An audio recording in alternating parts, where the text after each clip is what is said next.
Hello there, AP Calculus. Hope you're having a good summer break. Thought I would go ahead and put the first tutorial up so you guys could take a look at it at your leisure. Hope you're enjoying your summer break so far. And we're going to be looking at problem number 6, which is in the exponent portion of the packet, first section there. And the problem we have is the square root of 4x minus 16 divided by x minus 4, that quantity cubed, and that's all in the fourth root. So our approach here is to maybe simplify here and rewrite it in exponential form, get rid of those radicals, and then see if we can't factor out the top a little bit so that we can do some simplifying. So let's take a look at this problem. First thing I'm going to do is to rewrite the numerator and the denominator, and we're going to end up with something like this.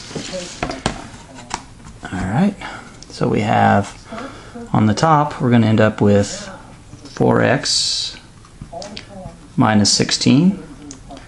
Raise that to the 1/2 power. And on the denominator, we're going to have x minus 4, and we're going to raise that to the 3/4. Okay, so we pretty much don't have anything else we can do with this at this point unless we can find a way to factor this just a little bit. So let's see if we can't do that. Looking at the top, we notice that both 4x and 16 can be divided by 4, so let's go ahead and take care of that. So we have 4 times x minus 4 to the 1/2 power, and now on the bottom we have equal quantities, x minus 4 to the 3/4, and just keep in mind that this entire quantity is to the 1/2 power. So of course we can distribute the square root to both the leading factored amount, which is 4, and we can also distribute it back to the x minus 4. So taking the square root of 4, obviously that's going to end up being 2, which helps us out a little bit. And then we have x minus 4 to the 1/2 power. Then on the denominator we have x minus 4 to the 3/4.